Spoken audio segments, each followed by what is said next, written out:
Hello प्यारे विद्यार्थियों, मैं जगवीर सिंह आज की इस ऑनलाइन क्लास में आप सभी का हार्दिक स्वागत करता हूं। आज 11th क्लास का नया टॉपिक रिडॉक्स रिएक्शन, ऑक्सीडेशन व रिडक्शन वाला टॉपिक स्टार्ट करते हैं। ऑक्सीडेशन व रिडक्शन वाला टॉपिक स्टार्ट करते हैं। ऑक्सीडेशन क्या है, रिडक्शन रिएक्शन क्या है, ये दोनों रिएक्शन साथ साथ होते हैं तो इनको रिडॉक्स नाम देते हैं।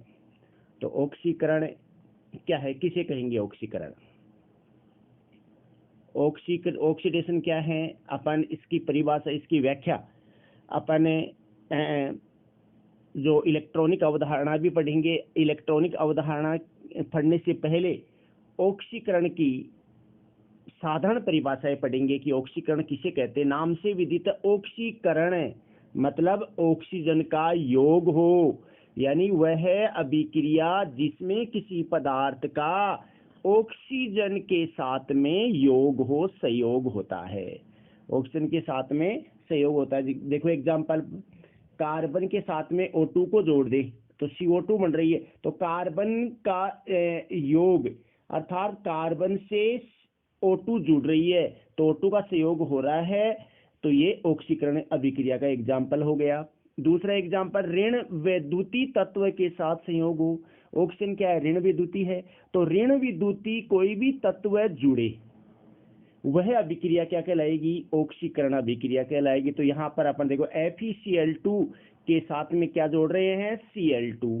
अब Cl2 वैद्युत ऋणी है तो ये FeCl2 के साथ में FeCl2, इसको अपन iron second chloride, inorganic name क्या है इसका, आयरन सेकंड क्लोराइड है, जिसको अपन फेरस क्लोराइड बोलते हैं। Cl2 जुड़ रही है जिससे क्या बन जाएगा, फेरिक क्लोराइड या आयरन थर्ड क्लोराइड बन जाएगा।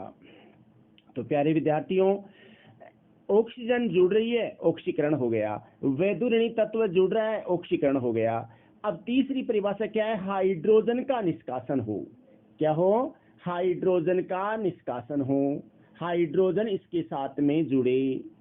देखो हाइड्रोजन का निष्कासन होता है, हाइड्रोजन का निष्कासन हो, हाइड्रोजन निकले। देखो HI की अभिक्रिया किससे करवाएं अपन, H2O2 की। तो देखो यार, हाइड्रोजन आयोडाइड से हाइड्रोजन बाहर निकल रहा है जिससे क्या बन रहा है, आयोडीन बन रही है। तो यहाँ पर HI का क्या हो रहा है, ऑक्सीकरण हो रहा है। HI का क्या हो रहा है प्यारे बच्चों, ऑक्सीकरण हो रहा है। धन विद्युती तत्व का निष्कासन हो, अर्थात धन विद्युती तत्व निकले। यहाँ पर अपन FeSO4 फेरस सल्फेट जो है उसकी जिंक से साथ में अभिक्रिया करवाए, तो जिंक क्या है, धन विद्युती तत्व है, तो ये इससे क्रिया करे तो ये Fe को प्रतिस्थापित करेगा जिससे जिंक सल्फेट बन जाएगा और आयरन अलग हो जाएगा। तो प्यारे विद्यार्थियों, ऑक्सीकरण की सामान्य परिभाषा क्या होगी, ऑक्सीकरण वह अभिक्रिया जिसमें ऑक्सीजन जुड़े, यानी ऋण विद्युती तत्व जुड़े, हाइड्रोजन का निष्कासन हो, मीन्स धन विद्युती तत्व का निष्कासन हो। और ऑक्सीकरण को अपन उपचयन भी कहते हैं। ऑक्सीकरण क्या कहते हैं, इसको उपचयन के नाम से भी जाना जाता है। अब अपन अपचयन के बारे में पढ़ेंगे कि अपचयन किसे कहते हैं। अपचयन के बारे में पढ़ेंगे तो अपचयन वह अभिक्रिया जिसमें किसी पदार्थ के साथ में हाइड्रोजन, किसी पदार्थ के साथ में क्या हो, हाइड्रोजन जुड़े, और हाइड्रोजन जुड़े मतलब धन विद्युती जुड़े, और ऑक्सीजन क्या हो, निकले, मतलब ऋण विद्युती तत्व निकले। यानी धन विद्युती तत्व जुड़े, ऋण विद्युती तत्व निकले, मतलब हाइड्रोजन जुड़े, मतलब धन विद्युती तत्व जुड़े, ऑक्सीजन निकले, मतलब ऋण विद्युती तत्व निकले, वो अपचयन कहलाएगा। तो अपन यूं कहें कि वह अभिक्रिया जिसमें किसी पदार्थ के साथ हाइड्रोजन, किसी पदार्थ के साथ में हाइड्रोजन जुड़े। तो देखो यहाँ पर सोडियम के साथ में अपन H2 जोड़ रहे हैं तो सोडियम हाइड्राइड बन गया। क्या बन गया भाई, सोडियम हाइड्राइड बन गया। धन विद्युती तत्व यहाँ पर आयोडीन के साथ में अपन मरकरी Hg जोड़ रहे, तो Hg क्या है, धन विद्युती है, तो HgI2 बन गया, Hg I2 बन गया। अब फिर उसके बाद में तीसरा एग्जाम्पल क्या है, ऑक्सीजन का निष्कासन हो, ऑक्सीजन बाहर निकले, ऑक्सीजन बाहर निकले, मतलब यहाँ पर एग्जाम्पल कौन सा लिया अपन ने, यहाँ एग्जाम्पल ये कौन सा लिया है, देखो यहाँ पर देखो CuO एग्जाम्पल लिया है अपन ने। देखो CuO का नाम क्या है, cupric oxide, copper second oxide बोलते हैं इनऑर्गेनिक नेम इसका, हाइड्रोजन के साथ में। तो यहाँ देखो CuO टूटेगी मतलब ऑक्सीजन अलग हो रही है और वो H2 के साथ में जुड़ करके H2O बन रहा है। तो यहाँ पर CuO का क्या हो रहा है, अपचयन हो रहा है। किसका हो रहा है बेटा, CuO का अपचयन हो रहा है, ऑक्सीजन बाहर निकल रही है, तो ऑक्सीजन का बाहर निकलना अपचयन है। फिर उसके बाद में दूसरा एग्जाम्पल देखो, यहाँ पर ध्यान देना आप, ऋण विद्युतीय तत्व का निष्कासन हो, तो ऋण विद्युतीय तत्व बाहर निकले, तो यहाँ पर देखो कॉपर सल्फेट, क्या है यहाँ, कॉपर सल्फेट Fe से अभिक्रिया करवाए, तो यहाँ क्या होगा, कॉपर सल्फेट में से सल्फेट मूलक SO4-2 मूलक निकल करके Fe के साथ में जुड़े, जिसे FeSO4 बन जाए, यानी कॉपर अलग हो गया। मतलब इसमें से ऋण विद्युतीय मूलक निकल गया, मतलब SO4-2 रेडिकल निकला, और ये किससे जुड़ा, Fe से जुड़ा, तो FeSO4 बन गया। तो प्यारे विद्यार्थियों, ऑक्सीकरण क्या है, वह अभिक्रिया जिसमें किसी पदार्थ का ऑक्सीजन से योग हो, ऋण विद्युतीय तत्व से योग हो, हाइड्रोजन का निष्कासन हो, धन विद्युतीय तत्व का निष्कासन हो। तो अपचयन क्या हो गया, हाइड्रोजन का योग हो, धन विद्युतीय तत्व का योग हो, ऑक्सीजन का बाहर निकले यानी ऑक्सीजन का निष्कासन हो, और ऋण विद्युतीय तत्व का निष्कासन हो, तो ये कहलाता है अपचयन। तो प्यारे विद्यार्थियों, ऑक्सीकरण और अपचयन की साधारण परिभाषा मैंने आपको बताई है। अब अपन इसकी इलेक्ट्रॉनिक अवधारणा पढ़ेंगे, इलेक्ट्रॉनिक अवधारणा की चर्चा करेंगे। इलेक्ट्रॉनिक कंसेप्ट क्या है, इलेक्ट्रॉनिक संकल्पना के आधार पर इसकी व्याख्या की चर्चा अपन करेंगे। तो इसको ध्यान से आप लोगों को समझना, और मैं भी कोशिश करूंगा कि आप लोगों को अच्छी तरह समझ में आए। काफी सारे उदाहरणों के द्वारा मैं समझाने की कोशिश करूंगा। तो ऑक्सीकरण को सबसे पहले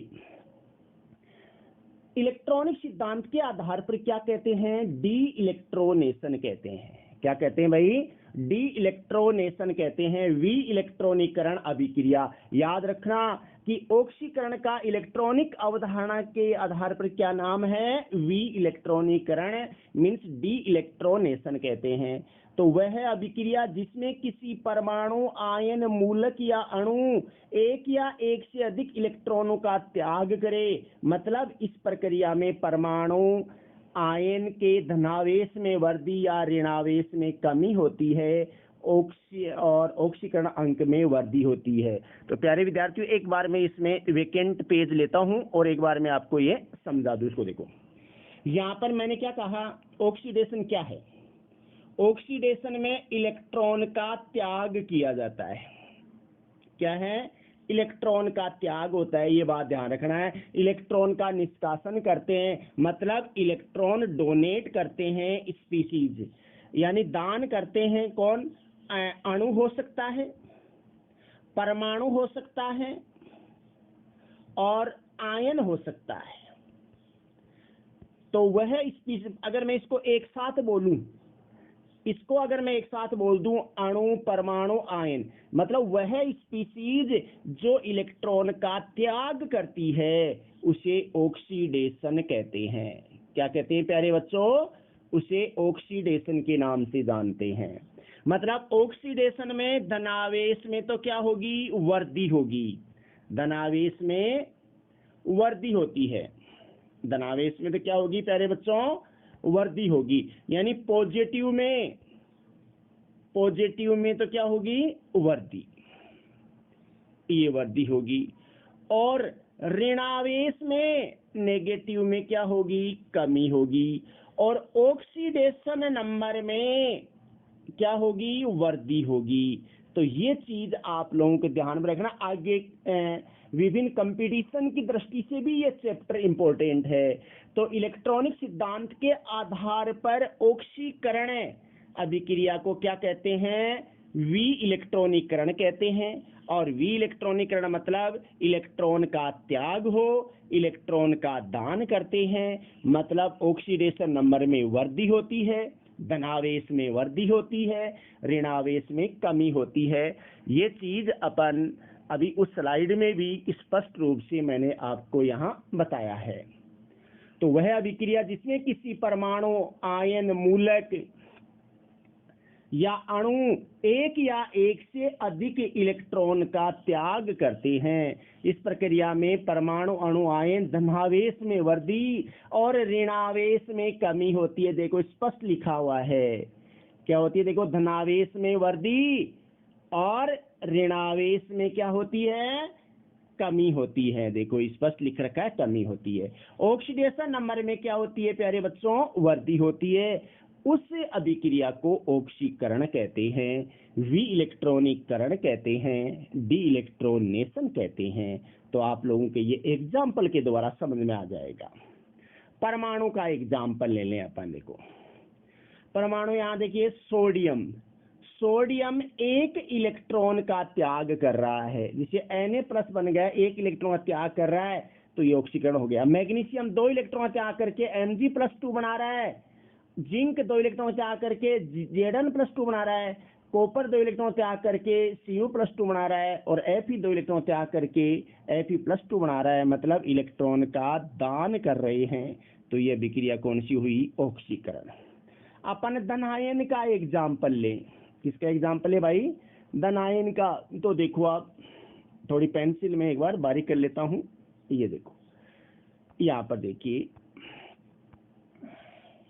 अब देखो Cu+2 एक इलेक्ट्रॉन का त्याग कर, एक इलेक्ट्रॉन का त्याग करके ऑक्सीकरण अंक में वृद्धि हुई क्यों नहीं। यहाँ ऑक्सीकरण अंक क्या है, 1, और यहाँ क्या है, 2। तो वृद्धि हुई कि नहीं हुई। अब Cu, ये परिवर्तनशील संयोजकता वाले तत्व हैं। ये Cu+ को क्या बोलते हैं, Q+। क्या बोलते हैं बेटा, इसको Q+ बोलते हैं। Q+ किस में चेंज हो रहा है, क्यूप्रिक में। ये किस में चेंज हो रहा है, क्यूप्रिक में। ये क्यूप्रिक में चेंज हो रहा है। इसी प्रकार Fe+2 क्या है, फेरस। ये क्या है, फेरस। और ये क्या है, फेरिक। Fe+3 क्या है भाई, फेरिक। इसी प्रकार अगर अपन देखें Pb+2 को क्या बोलेंगे, प्लम्बस। क्या बोलेंगे, प्लम्बस। और ये क्या है, प्लम्बिक। इसको प्लम्बिक के नाम से, ये प्लम्बिक के नाम से जानेंगे। तो प्लम्बस से प्लम्बिक ऑक्सीकरण है। ये क्या है, Sn+2 स्टेनस, और ये Sn+4 क्या है, स्टेनिक। तो प्यारे विद्यार्थियों ध्यान देना, Q+ से क्यूप्रिक का बनना ऑक्सीकरण है, फेरस से फेरिक, प्लम्बस से प्लम्बिक, स्टेनस से स्टेनिक। तो ये ऑक्सीकरण में धन आयन के एग्जाम। तो धनावेश में वृद्धि हो रही है कि नहीं हो रही है भाई, धनावेश में वृद्धि हो रही है कि नहीं हो रही है। तो धनावेश में वृद्धि हो रही है। देखो ये धनावेश में वृद्धि हो रही है। तो स्पष्ट रूप समझ में आ गया होगा आप लोगों के कि आप यहाँ पर क्या आ गया, ये क्यूप्रिक, Q+ से क्यूप्रिक, फेरस से फेरिक, प्लम्बस से प्लम्बिक, स्टेनस से स्टेनिक। अब नेक्स्ट स्लाइड में आगे अपन ऋणायन के एग्जाम्पल ले लें। ऋणायन के एग्जाम्पल ले लें। देखो ऋणायन में क्या थी, ऋणायन में कमी है कि क्या हो, ऋणायन में कमी हो, ऋणावेश में कमी होती है, धनावेश में वृद्धि होती है। तो देखो माइनस है, या माइनस कम हो गया। ऑक्सीकरण अंक में तो वृद्धि अपने आप हो गई। यहाँ पर क्या है, -1 ऑक्सीकरण अंक है। यहाँ पर Cl2 का क्या हो गया, 0। तो यहाँ पर -1 से 0 हो रहा है, तो वृद्धि हो रही है कि नहीं ऑक्सीकरण अंक में। तो ये Cl है, एक Cl एक क्लोराइड आयन एक इलेक्ट्रॉन का त्याग करके, और यहाँ पर 2 Cl माइनस लिया है, तो क्या बन जाएगा, Cl2 बन जाएगा, 2 इलेक्ट्रॉन का त्याग करके Cl2 के रूप में कन्वर्ट हो जाएगा। इसी प्रकार 2 ब्रोमाइड आयन Br2 बना देंगे 2 इलेक्ट्रॉन का त्याग करके। अब यहाँ पर ध्यान देना, ये क्या है, MnO4-2, इसको क्या बोलते हैं, मैग्नेट। ये मैग्नेट आयन है। क्या है बच्चों, ये मैग्नेट आयन है।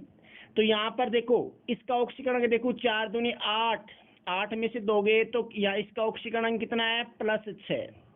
Mn का ऑक्सीकरण कितना है यहाँ, +6 है। यहाँ पर देखो इसका ऑक्सीकरण क्या हो जाएगा, 4 दूनी 8, 8 में से गया 7, यहाँ पर Mn का ऑक्सीकरण 7 है। तो देखो 6 से 7, तो ऑक्सीकरण में वृद्धि हो रही है कि नहीं हो रही है। मैग्नेट से क्या बन गया ये आयन, पर मैग्नेट। क्या बोलते हैं बच्चों इसको, पर मैग्नेट आयन बोलते हैं। ठीक है ना। इसी प्रकार अपन देखो यहाँ पर अगला एग्जाम्पल ले रखे हैं, ये कॉम्प्लेक्स का एग्जाम्पल ले लिया अपन ने। यहाँ पर FeCN का होल 6-4, इसका नाम देखे तो क्या है, हेक्सासाइनोफेरेट सेकेंड आयन। इसका नाम क्या है, हेक्सासाइनोफेरेट सेकेंड आयन। ये आप लोग कोऑर्डिनेशन वाला जो चैप्टर है उसमें कोऑर्डिनेशन कंपाउंड होते हैं, उनके नामकरण वगैरह पढ़ते हैं, तो सीनियर क्लास में है ये यूनिट कोऑर्डिनेशन कंपाउंड की पूरी। तो यहाँ पर इसका नाम क्या है, हेक्सासाइनोफेरेट। अब यहाँ पर ऑक्सीकरण कितना है इसका, +2, तो सेकेंड। अब यहाँ ये आयन है तो अपन ने ये आयन लिख दिया, इसी का नाम लिखा है मैंने, ये इसी का नाम। तो हेक्सासाइनोफेरेट सेकेंड आयन यहाँ पर, और ये क्या बन गया, हेक्सासाइनोफेरेट थर्ड। इसका नाम लिखेंगे तो फेरेट थर्ड आ जाएगा, इसका ऑक्सीकरण अंक +3 आ गया। तो यहाँ ये उदाहरण है, आपको ऑक्सीकरण अंक में वृद्धि के लिए मैंने बताया +2 से +3। ऋणावेश में कमी हो रही है, -4 से -3, -4 से -3 हो रहा है। यहाँ पर देखो अब अणु का एग्जाम्पल। अणु में देखिए आप H2S, तो यहाँ पर ये देखो आप यहाँ पर S है, यहाँ पर S-2S का ऑक्सीकरण अंक -2 है, और S का क्या है, +1 है। तो ये 2 इलेक्ट्रॉन का त्याग कर देगा S-2, और सल्फर में चेंज हो जाएगा। तो इलेक्ट्रॉन का त्याग हो रहा है तो ऑक्सीकरण हुआ कि नहीं हुआ, ये अणु का एग्जाम्पल हो गया। इसी प्रकार अपन जल का एग्जाम्पल लिया हुआ है अणु का। ये जल में देखो ऑक्सीजन का क्या है, -2, हाइड्रोजन का +1, तो ये ऑक्सीजन 2 इलेक्ट्रॉन त्याग करके O2, तो हाफ O2 पड़ेगी। प्यारे दोस्तों यहाँ ध्यान देना, पूरी O2 लिखी हुई है, ये क्या बनेगी बेटा, हाफ O2। अगर एक जल का अणु लिया है, 2 जल के अणु लेंगे तो पूरा अणु अपन लिख सकते हैं इसमें। तो यहाँ पर ये अणु में ऑक्सीकरण का एग्जाम्पल लिया है अपन ने कि ऑक्साइड है ये O, ये 2 इलेक्ट्रॉन का त्याग करके ऑक्सीजन में कन्वर्ट होगा 2H+, यहाँ देखो 2 इलेक्ट्रॉन लिखे हुए हैं। तो प्यारे विद्यार्थियों, ऑक्सीकरण की इलेक्ट्रॉनिक अवधारणा आप लोगों के समझ में आई होगी। नेक्स्ट जो क्लास होगी अपनी ऑनलाइन क्लास, उसमें अपचयन की इलेक्ट्रॉनिक अवधारणा अपन पढ़ेंगे। मैं आशा करता हूं कि आप लोगों के जो मैंने ये ऑक्सीकरण की इलेक्ट्रॉनिक अवधारणा बताई है वो समझ में आई होगी।